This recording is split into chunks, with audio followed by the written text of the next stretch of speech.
Have you ever wondered what kind of fraud people on Section 8 are committing? And as a landlord, have you ever wondered what kinds of things you should be looking for? In this video, I am sharing a clip with you from Jay of Section8Consulting.com. And Jay is a paid consultant. He studies Section 8. He works with a lot of tenants, helping them with all the application paperwork and stuff. It took me years to get to do a collab with Jay because at first he thought I was some kind of a competitor, but I'm not. And I finally got him convinced that his knowledge would be great for my audience, and my audience would love to have him in their back pocket if they ever have questions about Section 8, whether you're a landlord or a tenant. He's a great resource. So we'll get into it. I'll tell you, Jay is going to talk about some of the fraud that he knows of, and I will tell you my favorite fraud story about my Ferlita the Felon in here too. Wait till you hear that story. I'm Monique Burns. My husband and I buy houses in Detroit. We renovate them and we sell them to investors from all over the country and all over the world. And I used to have a property management company from 2015 to 2020. So I did have a lot of experience at that time putting in a lot of Section 8 tenants, and I prefer Section 8, but I definitely do their background check. So let's get into this video with Jay, and in the video you're going to learn who's Big Mama. So let's get it started. I forgot something. One more thing, if you don't mind, please like, subscribe, share, and go like Jay's channel too, so that he'll continue to make these collabs with me. It's super helpful for both of us if you do that. Thank you. Crimes or fraud have you seen tenants actually get in trouble for with Section 8? Because the one that I can think of that is the most common are that they use it as a boarding house. Mm-hmm.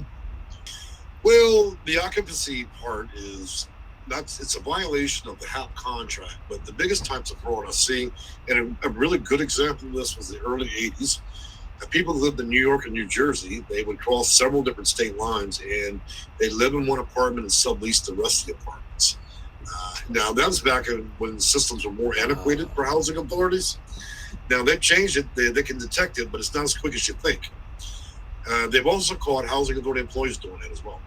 But the primary type of fraud I see is lying on applications, lying about preferences. Now, some of the things you're bringing up there is tenancy or tenancy violations, but unfortunately they're not federal law violations, and they're not county unless they're more way over the occupancy level. So yeah, it would be fraud, but fraud at the federal level, receiving a voucher, receiving money, monetary money from the United States government while committing fraud is very serious. So just the very nature of lying about whatever you need to lie to get that voucher could be the very reason you get Section 9. Yeah. But yeah, I'd say the most common thing to see is that. Also, Section 8 vouchers have been a very big host of drug dealers, prostitutes, and gang activity. We've had a prostitute before. Oh yeah. And let me tell you something. They use stolen identities and many things to get in there. That's why I always tell my landlords, just because somebody shows up and they've got on their Sunday slippers and dress, don't mean that's the same client you're going to be dealing with when they move in that door. Yeah. And so we have to screen very carefully. And I've told landlords, a lot of them don't want to do this, but just a moral integrity conversation. I don't just screen people's backgrounds. We actually get on the phone with them, and I start talking with them, and then see in the back, because you know what, I've had more than a few just come out and straight tell me the truth. Loose lips, you know. This is my co-host, little mama. She is big about attention. I gotta tell you, if you're gonna make videos, always bring your cats and dogs with you. People love it. So just to be frank, I didn't bring her in the video. She came on her own. I didn't set this up. I showed a house to a potential tenant once, and she had Section 8, and I think she was still drunk from the night before. Oh boy. And it was a prime house on a really prime street, back when houses were a lot cheaper and we could pick it up.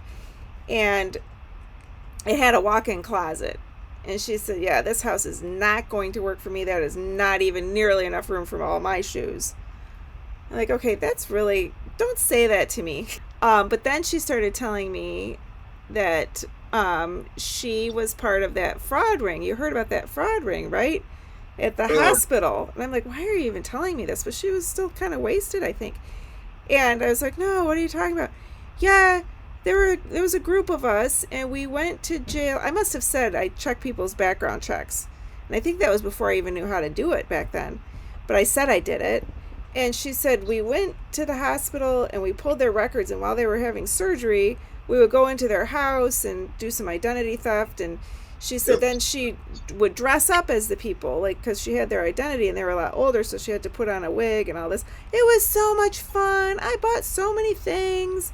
And I'm like, why are you telling me all this? And I'm like, I don't understand how you still have a voucher. And she's like, well, they took me to court, but nothing ever happened. Yeah, I still have a voucher. It's a really big one, too. She got a huge voucher. And they'll get her eventually. Unfortunately, the same thing that makes people wait for vouchers is the same thing that'll likely keep them in the system longer. It takes them forever to do things. Should I have reported her? I mean, I was afraid of her, honestly.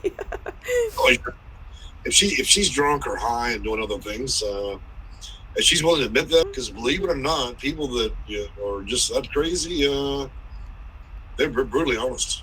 Yeah. Well, they just think it's okay. I tell landlords, just because they have Section 8, you still have to run your own background. Yeah. Maybe Section 8 didn't pick up on it yet. Maybe you would. Maybe it would be in the news and you'd be like, she was part of that ring? And they gave her a misdemeanor? I don't even like that at all while someone's in surgery.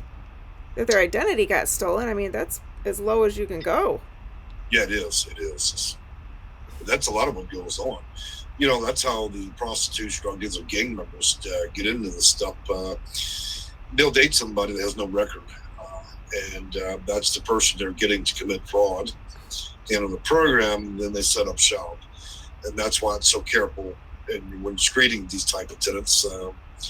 And just like the border with drugs and other issues, you should be looking at the children, even the 89-year-old woman. It could be anybody in that group holding that voucher. Don't leave anybody out. I mean, they've gotten clever. People have had 60, almost 70 years to perfect ways to mess with the system. Mm-hmm. And to this day, it's still broken, in my opinion. I know that because a big part of my job is trying to unrig a rigged system. And, the rigging is broken, obviously, and it doesn't work favorably for the people that need it the most. So.